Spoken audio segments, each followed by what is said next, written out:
You know, one of the most common things I hear patients say when it comes to breast implants is, don't I need to replace those every 10 years?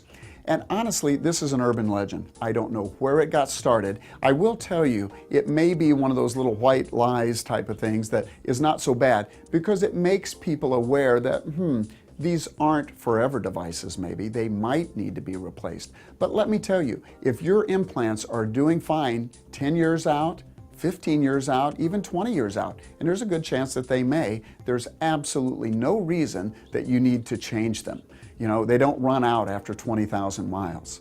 So if you're doing well, don't worry about it. If you have a problem, go see your board-certified plastic surgeon.